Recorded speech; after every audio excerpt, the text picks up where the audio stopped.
Voilà, Anne-Brigitte, ce soir, on va pouvoir présenter l'exposition à la fois à nos sœurs au lointain, et puis comment l'exposition est née, aujourd'hui un passé pour un avenir au fil d'eux. Donc comment est-ce que l'exposition a été conçue et qu'est-ce qu'on y voit? Alors l'exposition a été conçue dans le fait où 100 ans c'est long et donc il se passe beaucoup de choses. On est au fil du temps, au fil des lieux, au fil des personnes, au fil des rencontres, au fil de l'art et c'est donc tout naturellement que cette idée est née. Donc au fil des lieux, ce sont tous vos prieurés, vos monastères tels qu'ils sont actuellement. Donc chaque monastère ou prieuré, chaque communauté a dû répondre à un petit cahier des charges, à savoir donc le nom, la date de fondation, les images, la mère prieure bien sûr, et puis surtout une phrase qui est le symbole un petit peu de leur communauté. Et chaque communauté au Vietnam, au Bénin, à Madagascar, la toute dernière en Éthiopie, a traduit cette phrase dans sa langue. Alors il y a aussi une chose qu'on a choisie, chaque communauté devait choisir un oiseau et une couleur. Donc l'oiseau pour signifier l'actualisation de la devise de la congrégation choisie par la mère fondatrice, provocans ad volendum, appelé à s'envoler. Donc déjà en 1926, cette notion de partir, d'être missionnaire. Et puis la couleur, parce que voilà, on est inséré dans une vie réelle où la beauté a de la place, a toute sa place. Et donc chaque communauté était appelée à choisir une couleur.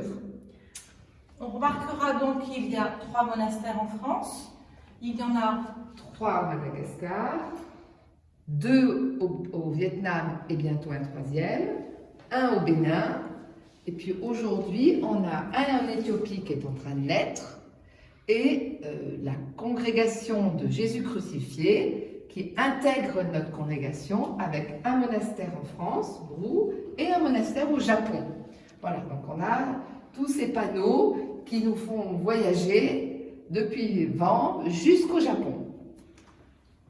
Dans les monastères que vous avez eus, on peut voir ici celui de prieuré de cour que vous avez dû vendre pour différentes raisons.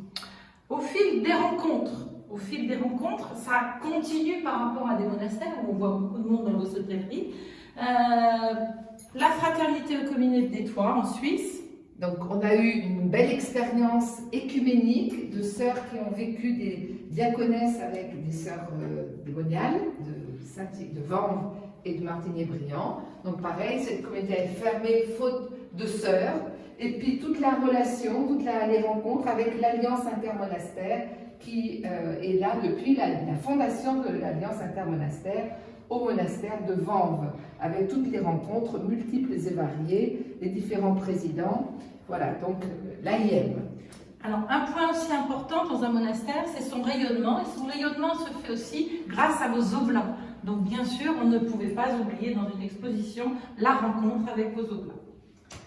Alors, après donc 1921, 2021, 100 ans, Anne-Brigitte, quelle était l'idée? C'était d'avoir les grandes dates importantes et de traduire ces dates par un dessin, par une photo, par quelque chose qui a marqué votre époque. Alors, il y a une chose aussi où on est allé explorer, c'était aussi vos logos, l'évolution de vos logos. On voit en 1921 une croix, Pax, écrit, tout simple. On voit aussi que votre monastère s'est construit, donc on a déjà l'idée de construction du monastère et surtout vous avez aussi un atelier qui vous permet de faire de la gravure. En 1954, dans les années 54, on remontre ce monastère de façon plus explicite et puis apparaît déjà, ça y est, le nom de congrégation dans les années 2000. Et là on retrouve l'oiseau dont tu parlais tout à l'heure, le nom de bénédictine, de Sainte-Bathilde et la congrégation. Alors l'oiseau, là, c'est l'Esprit Saint. Voilà. Donc on est passé de provocans ad volendum des oiseaux à, effectivement, en 2010, au chapitre général, c'était avoir l'audace de l'Esprit Saint. Voilà. Pour continuer Donc ce logo évolue encore puisque cette fois-ci, c'est la notion du monde, de votre côté missionnaire, qui est traduit dans les années 2012, au moment du... Là, c'est le logo qui a été fait pour le site internet. Voilà, donc il y a toute une évolution qui se fait avec, voilà, avec les médias aussi. Et ce qui est aussi le dernier, c'est le site qui est encore plus épuré. Et donc là, on retrouve uniquement l'esprit et bénédictine de Sainte-Bathilde. Donc au fil des jardins, la nature, donc dans chaque communauté, on a vu que les terrains ont été mis en valeur et voilà, en fonction des saisons, il y a de très belles couleurs, de très belles images et de très belles photos. Et oui, un monastère, c'est pas triste. Un monastère, ça vit. Un monastère, c'est vivant. Et il y a des pierres vivantes, c'est au fil des visages. Donc des bénédictines missionnaires sur la scène, au fil des visages. Donc là, on a eu l'idée, pour 100 ans, de choisir 100 visages de sœurs à la fois vivantes et puis des sœurs qui sont au ciel. Alors on voit, le choix a été bien sûr un peu aléatoire, mais on a essayé de chercher des sœurs de partout, de toutes les générations, jeunes, même sur leur lit de mort pour certaines. Il n'y avait pas la couleur, donc on voit aussi, voilà, et puis de faire à partir de la source. Donc ce qui est très beau, c'est que c'est Mère fondatrice qui est en tenue d'oblate en 1921, et puis 100 ans, sans visage. Et il y a par mois un portrait d'une sœur. Voilà, alors ce premier mois, il y a 12 mois, il y aura 12 sœurs et 12 sœurs qui seront présentées et on a commencé par Mère Marie Scolastique, donc la cofondatrice, puisqu'on a une salle réservée à Mère fondatrice. Voilà. Donc chaque mois, il y aura une sœur, et là, pareil, il y a contribution des communautés qui doivent chacune nous présenter une sœur. Alors, Anne-Brigitte. Eh bien, ici, on a un beau travail plutôt, hein, pas petit, de votre monastère de Locknam, qui justement, comme elles sont très très loin, ont voulu vous présenter qui elles étaient. Et donc chaque sœur est présentée sous différentes formes. Donc il y a un très très bel album où on voit toutes les sœurs de Locknam. Avec chacune une phrase. Toute vie est faite par des mains consacrées. Voilà. Travailler non pas pour la nourriture qui se perd, mais pour la nourriture qui demeure. Lui, il faut qu'il grandisse, et moi, que je diminue.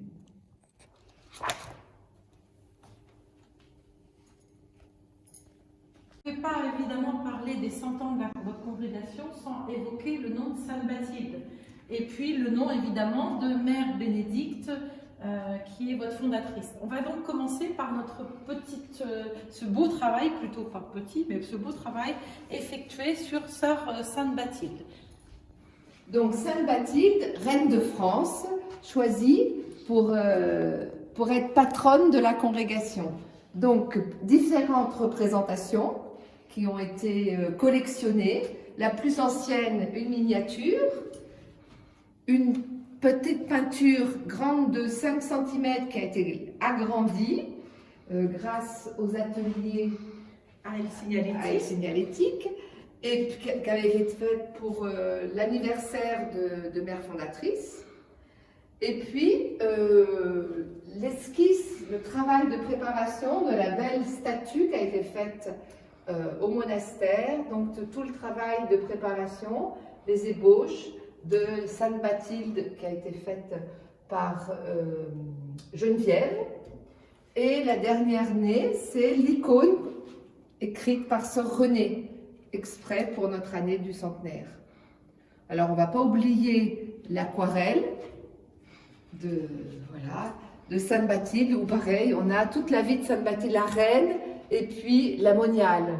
Donc voilà, Sainte Bathilde était esclave, est devenue reine, et puis a fini moniale. Et donc on voit tout le cheminement de sa vie, très bien illustré, très suggestive, avec voilà, l'échelle de Jacob, et puis voilà, la reine qui prie. Alors, pour ceux qui ne sauraient pas, Sainte Bathilde est quand même née aux environs des années 620, donc c'est pas hier. Hein. Et comme reine de France, elle a quand même épousé Clovis II, à ne pas confondre avec Clovis qu'on connaît tous et toutes dans les histoires de France. Mais elle a été effectivement reine de France. Et donc trois points importants, la vie politique et la vie religieuse, la vie liturgique et la vie monastique. Donc des pôles qui ont été mis en valeur et qui sont intéressants à redécouvrir pour nous aujourd'hui. Alors, Sainte Bathilde, choisie par Mère Bénédicte et Dombès comme patronne de la congrégation, Mère Bénédicte. Voilà, alors nous avons été chercher dans les archives quelques-unes de ces photos, de ces souvenirs, pour essayer de montrer comment l'audace du partage, des valeurs monastiques et l'écuménisme ont été à la source même d'une nouvelle fondation. Alors on comprend pourquoi Mère Bénédicte et Sainte Bathilde, parce que on voit absolument les mêmes points, c'est-à-dire ce sont des mères de famille qui se sont vouées à Dieu. Alors, donc on voit vraiment les points de convergence de ces deux femmes. Voilà, donc ici c'est un peu, je vais dire, comme un petit lieu de recueillement où il y a la famille de mères fondatrices, quelques photos donc de famille, des photos avec les sœurs, les premières sœurs, le bureau, son bureau, sa stalle, et puis ses objets personnels. Et ça, voilà, donc on est plutôt ici dans un peu de silence pour essayer de recevoir d'elle une présence.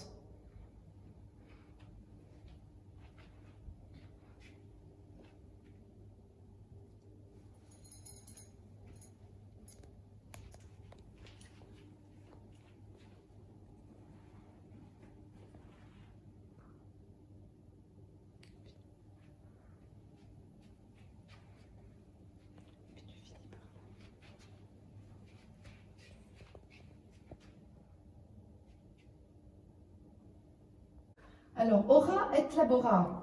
Ora, Prie, labora, travail. eh bien c'est ce que font les religieux, les religieuses. Il faut bien vivre, donc pour vivre il faut travailler. Et vous avez ici tous les ateliers qu'il y avait à Vanves pour que les sœurs puissent se vivre. Alors ce sont des joyaux absolument extraordinaires. Première chose, donc les vases qui ont été créés, tout ce qui est liturgique par les sœurs, mais on a aussi tout un atelier purement de travail manuel, mais totalement artistique. Un atelier de linogravure, voici un peu des éléments intéressants. Donc des petites images qui étaient faites en fonction du temps liturgique et puis des saints. Voilà. Donc en linogravure. Avec un travail de sœur qui allait de A à Z. Puisque ici on peut voir que on reprenait les dessins avec des calques qui étaient eux-mêmes colorés. Donc comment ça se passe? On a des éléments et puis on les grave sur des morceaux de bois et puis après on tamponne.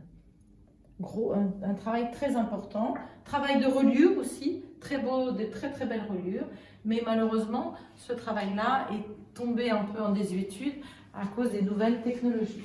Autre travail aussi qui nous a absolument émerveillés de par ce travail extraordinaire.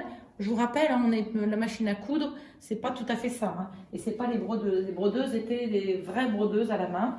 Donc chaque dessin est fait même dans des cahiers comme on peut voir. On peut le voir aussi sur les murs. Donc on dessine le modèle et puis chaque modèle après est répertorié. Donc on a un grand catalogue pour répertorier ce modèle de chasuble. On choisit avec les tons, les couleurs, les éléments et qu'on reprend dans des grands cahiers où là on explique à la sœur qui va faire le modèle comment elle doit s'y prendre. Avec heures de broderie, le nombre d'heures qu'il faut pour tel dessin. Et donc tout ça c'est fait à la main. Et donc on a retrouvé ces cahiers au grenier. Donc c'est vraiment très précieux. Et c'est dire aussi la qualité de l'angle du dessin puisque rien n'a été abîmé. Voilà. Et donc on a retrouvé des calques, des broderies absolument magnifiques, extraordinaires. Et qui étaient des esquisses. Parce que ça, pour apprendre à broder, voilà ce qu'on faisait comme apprentissage. Alors, voilà une boîte par exemple, dans laquelle tout était répertorié aussi et noté. Donc on voit quand même ce grand travail de classement, de logistique, hein, une logistique extrêmement importante. Et puis des choses assez drôles, à la fois drôles et très originales, les mitres. Alors voilà, ici on a un petit élément absolument ravissant, extraordinaire, de modernité aussi, donc les mitres. Et les mitres, pareil, étaient comme les chasubles, comme les événements liturgiques, eux-mêmes travaillaient sur un carton avec les éléments et on pouvait choisir sa mitre. Donc dans cette salle, vous voyez tout ce travail extraordinaire qui a malheureusement disparu. Il reste encore un certain nombre d'étoiles. Et puis à Tofo, donc au Bénin, au Vietnam, on a gardé voilà, les vêtements liturgiques continuent dans nos pays, au Vietnam et puis au Bénin surtout. Voilà, donc c'est sûr que les métiers à tisser sont partis au Bénin. Et puis au tableau, vous avez le logo de l'atelier Saint-Benoît, ASB. Voilà, encore ce travail magnifique par les sœurs. Et bien sûr, toutes les broderies sont à la main. Hein. J'insiste puisqu'on est loin d'avoir des machines extraordinaires à l'époque. Alors ici, c'est la pièce, je pense, qui a été la grande aventure de l'exposition. Comment montrer la construction de 10 monastères en 100 ans. Au fil du monde, une architecture moderne. Alors, Amojik, toi qui es architecte, tu as mis tout ton cœur à réaliser cette pièce. Tout à fait, tout à fait. Parce que 100 ans, finalement, l'architecture, c'est très peu. C'est très rapide, finalement. Et donc, c'est une architecture. Vanves étant le premier monastère construit par Dobello, en briques, en béton et en acier. Donc, des matériaux extrêmement modernes. Et cette architecture, on va la retrouver un peu dans tous vos monastères du monde entier. On la retrouve en Boustre, avec exactement ces briques, ces bétons, etc. Et il y a même une dernière photo, si on ne savait pas qu'on est en Boustre, eh bien on peut imaginer qu'on est à Vanves. D'autres éléments aussi intéressants, Geoffreville par exemple, l'idée d'avoir, à Geoffreville il y a un pain de sucre. Le pain de sucre, cette espèce d'îlot en plein milieu de la baie de Diego Suarez. Et l'idée de reprendre ce pain de sucre pour faire le toit de l'église, par exemple, pour que la population ait un rapport. Mais parfois, on trouve aussi des éléments intéressants, comme alors à Tuduc, par exemple, on retrouve des circulations qui pourraient rappeler tout à fait celles qu'on a à Saint-Thierry. Les circulations, vous voyez ici, ça rappelle un petit peu la circulation qu'on retrouve à Saint-Thierry. Donc ce qui est étonnant, c'est que quel que soit le lieu dans le monde où on est, on retrouve, je dirais, la patte architecturale de la congrégation. Alors un élément un petit peu différent, c'est ce magnifique monastère qui est lié à Baline Thuot, voilà, le premier monastère au Vietnam, qui a été construit en 1954 avec du bois et voilà, transporté à dos d'éléphant. Voilà. Et donc sœur Colomban en a été le maître d'œuvre. Il n'y a pas eu d'architecte. Voilà, travaillant sur place et construisant ce joyau qui aujourd'hui est l'évêché. Donc il est intact 54, 2020, 21. Voilà, c'est un magnifique monastère transformé aujourd'hui à l'évêché. Le Bénin, lui, c'est un petit peu différent parce que ce qui est sa particularité, ce sont ses œuvres d'art qui sont absolument extraordinaires, puisque vos sœurs ont fait travailler un artiste local, béninois, à partir de dessins de sœur Beata, une de vos sœurs, et puis sous la houlette de Père Charles, qui évidemment gérait un petit peu tout ça. Donc ça, le monastère en lui-même, c'est un plan assez, je dirais, conventionnel, mais ce qui fait ça, ce sont point extraordinaire, ce sont toutes ces œuvres d'art, aussi bien en bois que dans les vitraux. Alors, il y a chaque porte, en fin de compte, les portes représentent d'un côté l'Ancien Testament et de l'autre côté le Nouveau Testament. Voilà. Donc, le dernier né, le dernier né à Madagascar, au Vietnam, qui est en train de se construire, qui a été malheureusement arrêté à cause du Covid, à Swan Lake.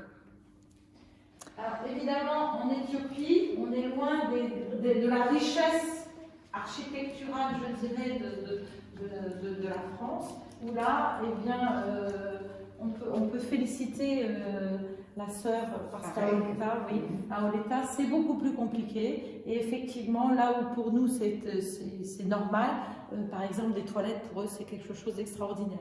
Donc on peut la féliciter de ce travail remarquable avec, là encore aussi, le Covid.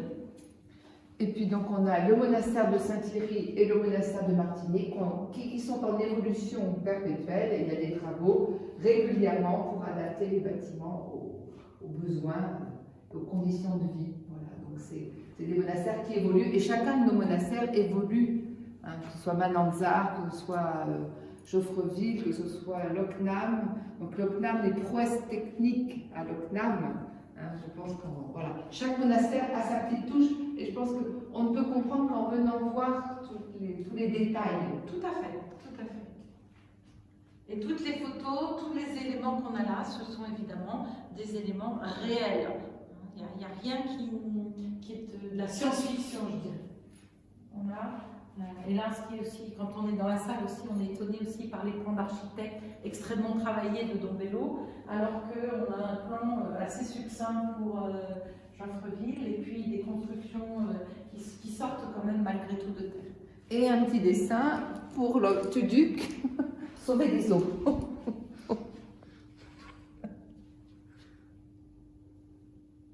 Aussi, réhabiliter des lieux. Et ce qui est vraiment intéressant, c'est de voir qu'aujourd'hui, des jeunes s'intéressent à nos monastères. Alors, au cours d'un travail, un jeune est passé, j'ai fait visiter le monastère et en expliquant qu'il fallait qu'on supprime l'escalier, puisqu'il n'y avait pas la norme entre le plafond et la dernière marche. Et il s'est proposé d'en faire son chef-d'œuvre pour obtenir son diplôme. Alors avec son papa, nous nous sommes mis d'accord pour que, voilà, dans l'année, cet escalier soit remplacé par un chef-d'œuvre qui demande aussi une prouesse technique. On va devoir casser la trémie, donc pour réadapter l'escalier aux normes actuelles. Voilà. Donc le défi de Matisse s'inscrit dans notre centenaire. Tout à fait, tout à fait. Et c'est ce qui est beau, c'est d'avoir des jeunes aussi qui sont là et qui apportent leur savoir et qui sont heureux de participer à votre centenaire. J'explique ça? Oui, vas-y. Voilà.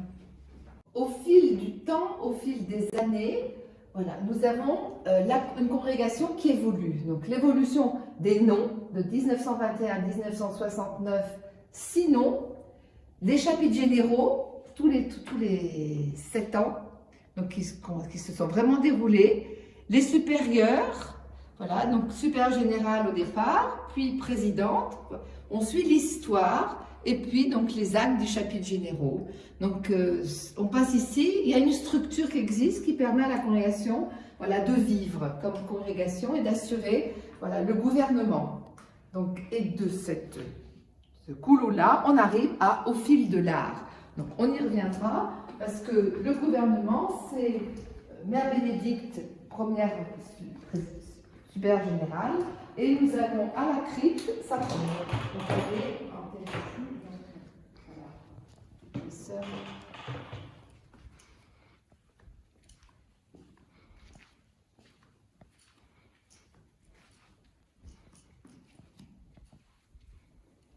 Révérende Mère Bénédicte Waddington Delmas, fondatrice des Bénédictines missionnaires, 9 août 1870, 1er février 1952. Si le grain meurt, il porte beaucoup de fruits. Alors en ce lieu, nous avons le mémorial de toutes les sœurs qui sont déjà au ciel. Donc toutes les sœurs sont écrites à la crypte et entourent d'une certaine manière Mère Bénédicte, dont la tombe est là. Donc il nous reste les dernières à écrire. Et puis quelque chose de tout à fait exceptionnel, j'allais dire. L'autel, au moment où on a voulu le vendre, on a enlevé la pierre d'autel et on s'est rendu compte que c'était l'autel originel de la congrégation. Donc, quand on regarde les photos, on voit que c'était l'autel de l'avenue de Ségur et l'autel qui était là au moment de la mort de mère fondatrice. Donc, bien sûr, on l'a gardé. Voilà, donc l'autel avec la pierre d'autel.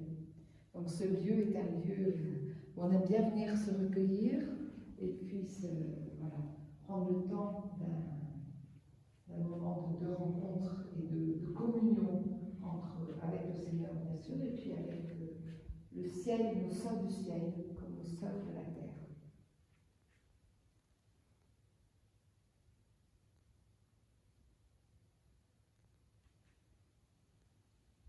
Donc on arrive à la fin de l'exposition, mais qui est une fin qui est longue, parce que voilà, au fil de l'art. Alors, dans votre congrégation, vous avez des artistes, donc des sœurs qui ont des dons extraordinaires. Certaines sont malheureusement déjà allées au ciel, d'autres sont encore parmi nous, ce qui est le cas de cette très belle icône de Mère Béatrice.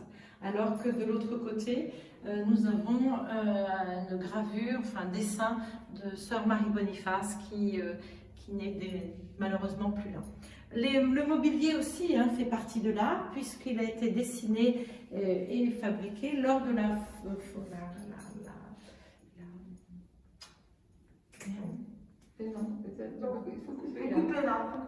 Donc au fil du temps, au fil des lieux, c'est aussi au fil des visages et des mains. Donc les sœurs, beaucoup de sœurs ont exercent aujourd'hui un art. Donc au fil de l'art. Donc ce sont toutes les sœurs qui sont encore vivantes ou malheureusement au ciel, qui ont des dons de peinture, des dons de sculpture, des dons d'artistes référencés d'ailleurs. Alors ici par exemple vous avez une icône de Mère Béatrice qui est toujours en vie puisque c'est une des prières d'un des monastères. Donc au fil du temps, au fil des lieux, au fil des visages, au fil de l'architecture, ora et labora, il y a quelque chose qui nous tient vraiment à cœur, c'est aussi de présenter l'art, différents arts, au fil de l'art. Donc les sœurs ont des dons d'artistes, comme par exemple Mère Marie-Béatrice, ici avec une icône, ou Sœur Marie Boniface avec un dessin extraordinaire. Vous avez aussi du mobilier, de mobilier qui est de l'art, le mobilier peut être de l'art puisqu'il a été créé en même temps que le monastère. On retrouve ici, et c'est effectivement de l'art, c'est une magnifique broderie. Cette fois-ci, on les a vues tout à l'heure en esquisse et vous les avez vraiment ici sur ce portant. Donc des choses absolument... on ne sait même plus quel qualificatif dire. Unique, c'est voilà. Des pièces uniques. Voilà. Des pièces uniques et d'avant-garde un peu, puisque c'était dessiné et les couleurs, même avant le Concile Vatican II, avant la réforme liturgique. Toute une série d'icônes, puisque les icônes c'est quelque chose d'important dans la liturgie pour rappeler un certain nombre d'éléments. Donc deux de vos sœurs sont particulièrement artistes dans ce domaine. Sœur Marie Boniface dont on a déjà parlé, on reconnaît son travail sur ses couleurs et puis l'utilisation des mains qui se prolongent et puis des visages aussi, et puis Sœur Renée qui a une technique un peu différente, même s'il y a aussi un peu les mains, mais qui a des couleurs aussi, des connotations de couleurs, de fond, vraiment là aussi différents. Donc deux éléments un petit peu différents, mais la même volonté, magnifier Dieu. On poursuit dans l'art avec des poteries de Sœur Claire, là aussi, qui exerce son art. Et puis, donc là, on a des dessins, on a retrouvé des dessins magnifiques de Mère François. Donc, quand on parlait tout à l'heure des plans d'architecture, voilà le dessin qui a été fait en 1932 pour la construction du monastère d'Amboustre. Voilà, donc on a des petites... ça, c'est Sœur Marie Boniface, qui aussi avait, qui exerçait son art, pas que simplement en peinture et en dessin, mais aussi en poterie. Alors, le seul élément qui ne soit pas une sœur, c'est ce Saint-Benoît. Saint-Benoît qui a été fait par Un sculpteur italien du début du XXe siècle. On peut considérer aussi que, par exemple, un instrument de musique est une œuvre d'art tellement elle est travaillée, tellement elle est recherchée. Donc là aussi, un travail magnifique qu'on retrouve aussi dans des herbiers très modernes. Hein. C'est pourtant des choses qui, avec des recherches de positionnement, et puis on remarquera ces couleurs de conservation. Ça, c'est c'est des cartes qui sont faites à Martigné et qui sont aujourd'hui en vente. Du Vietnam, des tissus, et puis alors évidemment, cette exposition dans l'art, on repart d'une sœur à une autre, puisqu'on met de façon esthétique. Alors là, c'est aussi une des mères dont vous a parlé, Mère Marie-Madeleine, extraordinaire, qui dessinait et qui mettait le nom de ses sœurs. Donc on retrouve, donc on construit un monastère ici, et on retrouve toutes les sœurs, et derrière, donc voilà, derrière, vous avez le nom de toutes les sœurs. Donc là aussi, non seulement c'est amusant, mais ce sont des œuvres extrêmement fines, d'une grande richesse esthétique. Sœur Beata, une sœur aussi qui a beaucoup marqué la congrégation. Elle était à la fois musicienne, elle faisait des baquets. C'est elle aussi qui a dessiné pour le Bénin les magnifiques portes. Donc aussi, elle a aussi un grand travail de la part de sœur Beata.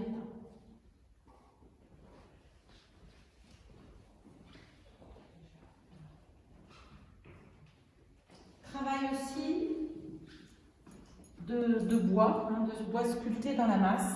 Là aussi, on verra tous ces petits détails de la vie quotidienne. Madagascar.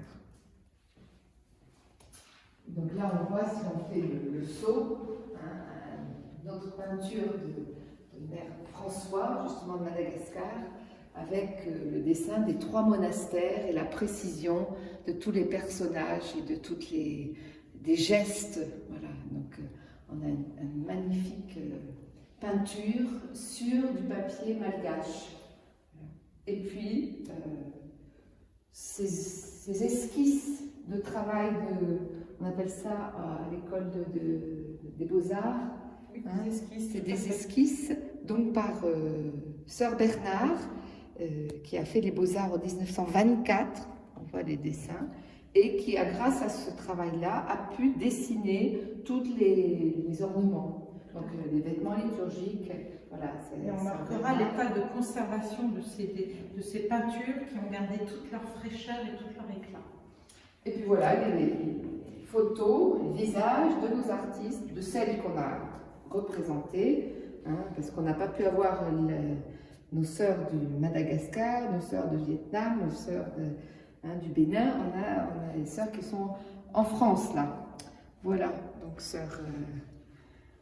Et on termine par tous ceux qui sont déjà au ciel, ces dessins de Mère Béatrice pour des petits signets de saints. Donc, et l'exposition se termine par la boutique. Par la boutique. Petite boutique.